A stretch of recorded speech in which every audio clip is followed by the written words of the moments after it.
नमस्कार, आप देख रहे हैं सिटी पोस्ट लाइव। मैं हूं अभिषेक मिश्रा।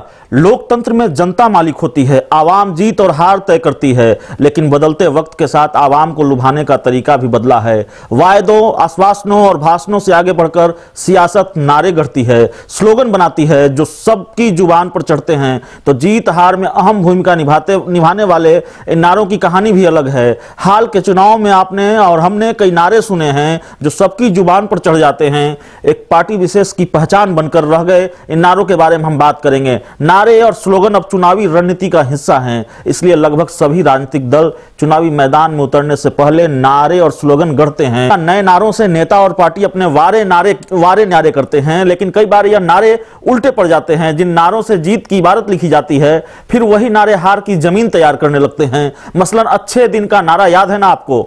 2014 के चुनाव में बीजेपी के अच्छे दिन वाला नारा क्या बीजेपी इस्तेमाल करेगी? बहुत हुई महंगाई की मार, अब की बार मोदी सरकार। क्या यह नारा बीजेपी दोबारा इस्तेमाल करेगी? राजनीति में धारणाओं का बड़ा महत्व होता है और हाल के दिनों में केंद्र सरकार के लेकर जो धारणाएं बनी हैं, उन धारणाओं में अच्छे दिन और दूसरे नारे फायदे की जगह नुकसान पहुंचा सकते हैं। नोटबंदी को लेकर, जीएसटी को लेकर, अन्य तमाम दूसरे मामलों को लेकर बीजेपी के खिलाफ हाल के दिनों में एक धारणा बनी है। समझना बहुत आसान है कि जिन नारों को बीजेपी ने अपना चुनावी हथियार बनाया था, उन्हीं नारों को विपक्षी पार्टियों ने सवाल बना दिया।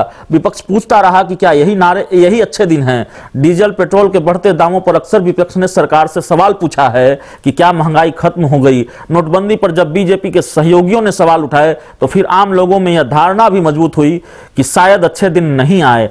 अब एक और नारे की बात करते हैं। हालांकि यह नारा लोकसभा चुनाव में नहीं बल्कि 2015 के बिहार विधानसभा चुनाव में इस्तेमाल किया गया था। यह नारा था, बिहार में बहार हो, नीतीश कुमार हो। जेडीयू के इस नारे ने भी खूब चर्चा बटोरी थी, लोगों की जुबान पर यह नारा चढ़ गया था। लेकिन आज बिहार में कानून व्यवस्था की जो स्थिति है, उसमें बिहार में बहार का नारा अब लोक लुभावन नहीं बल्कि छलावा लगता है। हत्याओं के दौर में विपक्ष इस नारे के सहारे सरकार को घेर रहा है। हमला करने के लिए विपक्ष ने इस नारे के जवाब में एक नया नारा गढ़ लिया है, बिहार में बहार है, गोलियों की बौछार है। इस नारे को कल नेता प्रतिपक्ष तेजस्वी यादव ने ट्वीट किया है।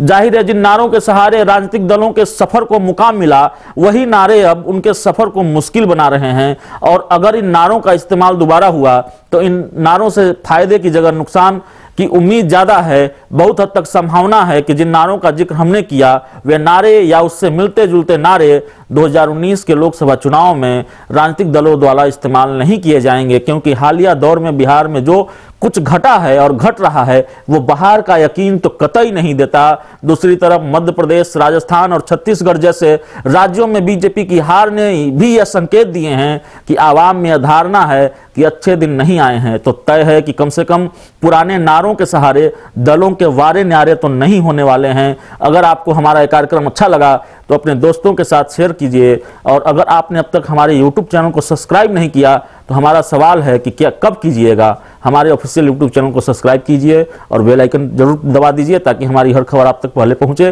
प्यार, समर्थन, सहयोग के लिए धन्यवाद।